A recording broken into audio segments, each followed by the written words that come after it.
But it is official.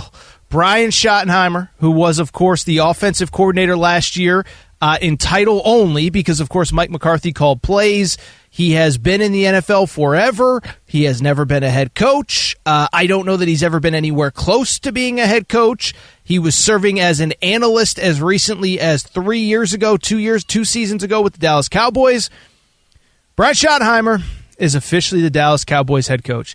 J-Mart, I have so many thoughts on the state of this organization. First of all, so it's crazy, right? Because we were on air last week, and there was the Deion stuff, but it didn't really feel like it was going anywhere. As Sean Brace, our guest from Philadelphia, said, it felt like Kellen Moore was going to be the guy.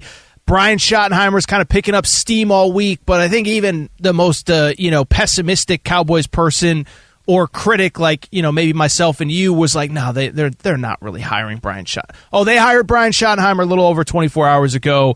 Where were you and what were you doing when you found out Brian Schottenheimer was the Dallas Cowboys head coach? I don't know if it was one of the Fox emails that we get from everybody out there or if it was some other breaking news alert that I received, but I was just kind of stunned.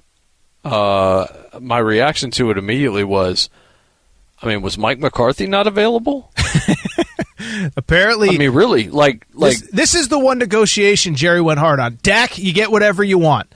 CeeDee Lamb, you get whatever you want. Mike McCarthy, sorry, that extra year that you want in your contract, we're going to go in another direction. So, yeah. So, we had Sean Brace on from Philadelphia on in the first hour, and he even said, it's a Cowboys job. People want the job.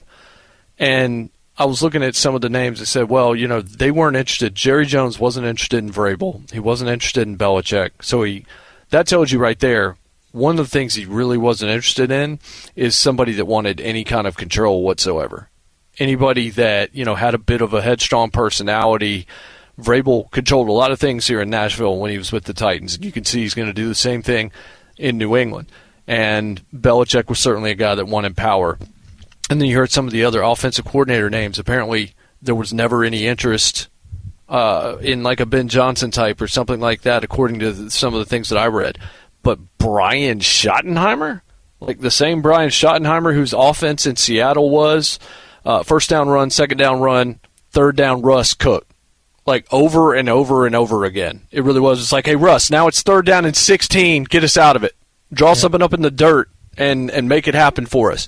Like, I don't – this has got to be the most underwhelming hire that you could have had for a major sports team. Like, Schottenheimer is the name? That's what you end up with. Like, Kellen Moore made sense to me. He'd been an OC, had a name, and his offense is doing great things in Philadelphia this year. He understands the division. Ties to the organization, yeah. Yeah, exactly. And, of course, tied to the organization specifically.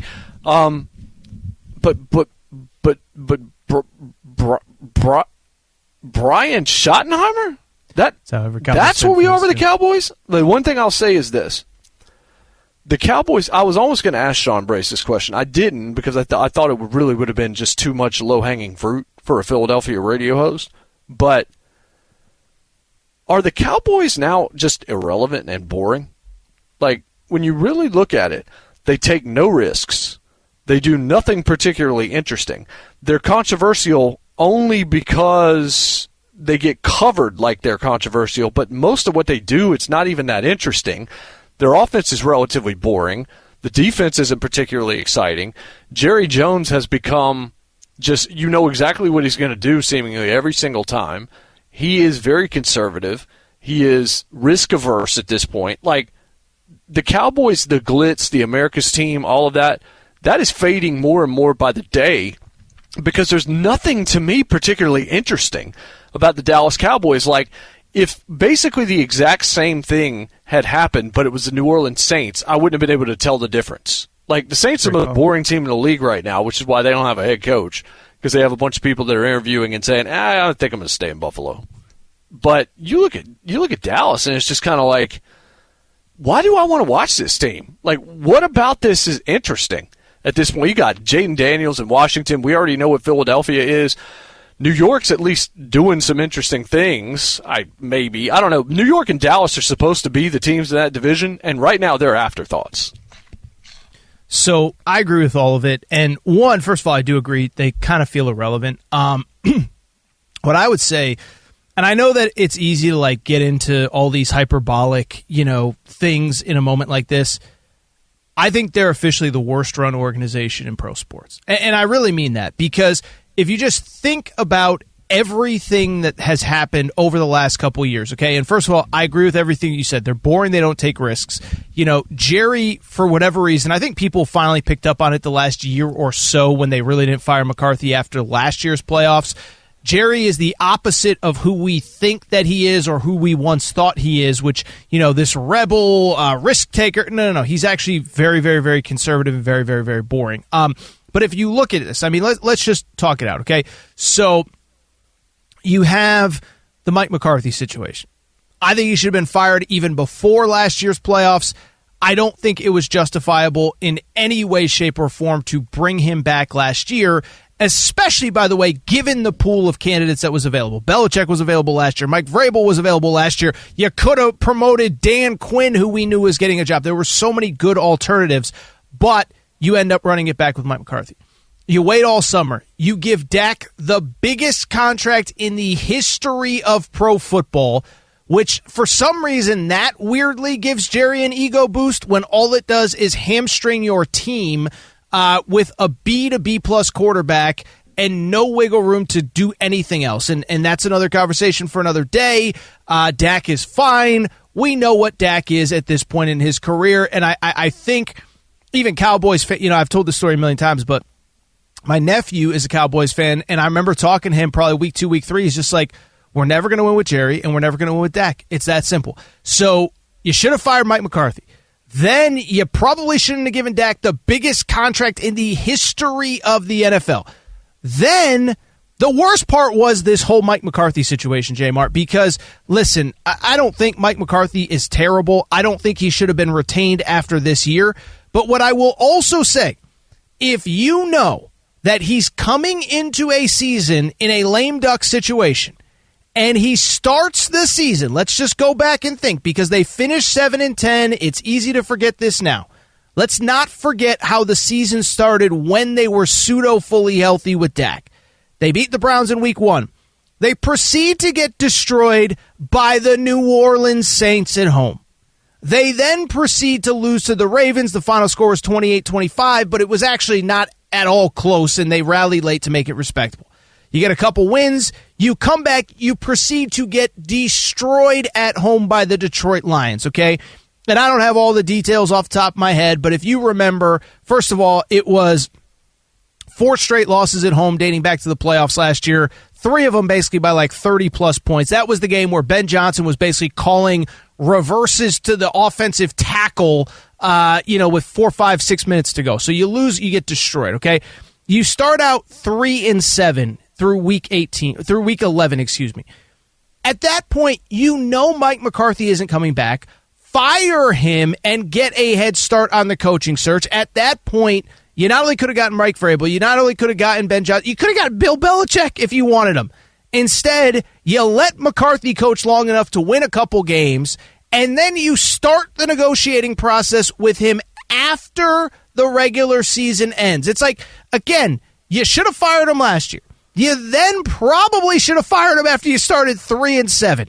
You wait until the end of the year where he has a tiny bit of leverage, and then you start negotiations. You fall behind in the process, and you get a guy that is literally not even a candidate anywhere else. Like say what you want about some of these other guys, whatever, blah, blah. Pete Carroll interviewed for other jobs, and he's obviously been very successful. Liam Cohen interviewed for a bunch of jobs. We know that the Buccaneers kind of wanted him as their own head coach. Nobody was trying to hire Brian Schottenheimer.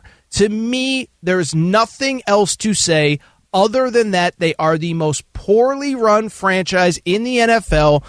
And, Sean Brace, our guest from Philadelphia, said it a few minutes ago, but as long as Jerry's there, I just don't think they have hope. I think we have a 30-year track record that's getting progressively worse by the year, that he is as much a part of the problem. He is now a bigger problem than he is a solution. That is indisputable over probably the last 10, 12 years, and it's just embarrassing and sad at this point, to be perfectly honest. So, look, there's 2 things here. One, Jerry has always talked about how he would give an obscene amount of money if you could guarantee him a Super Bowl. Bull crap. Because you have the opportunity to go out and give money to a coach. There's no salary cap. You can do whatever you want. You can hire whoever it is that you want.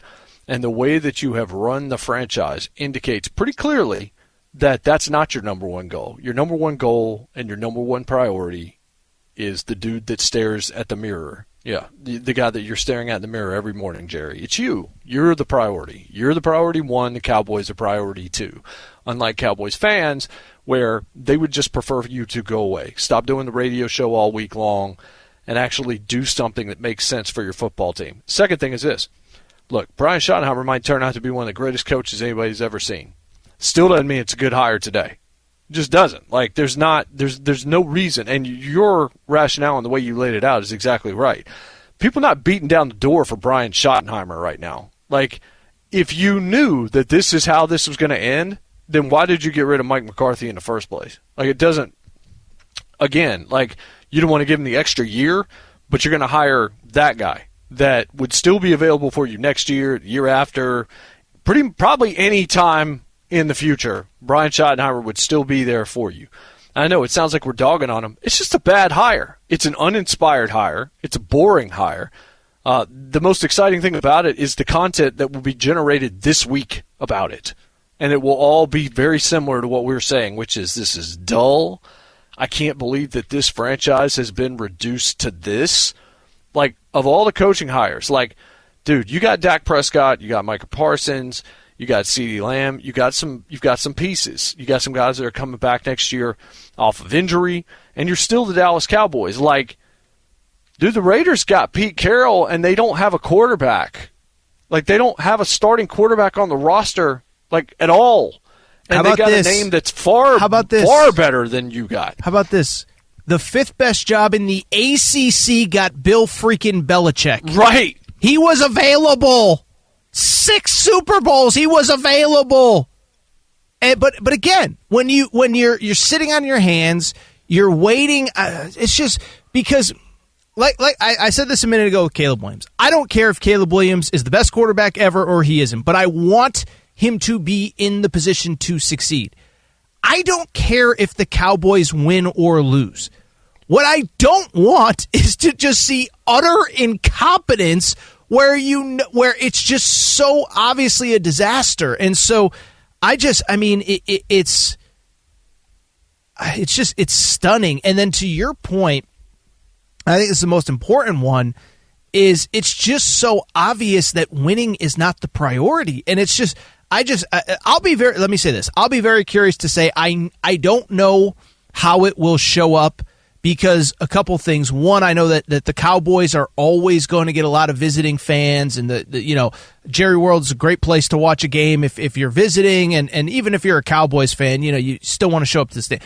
I wonder what the response is from the fan base. Is there some way that they can tangibly show that they are not going to continue to support this organization? Because if you're a Cowboys fan, if you're a Cowboys season ticket holder right now, how can you justifiably spend money to buy tickets knowing that it's exactly what you said, Jason? My organization is not they're committed to winning on their terms. They're not committed to winning at all costs, like Philadelphia, like the Rams, like the 49ers. Like, they're committed to winning on their terms.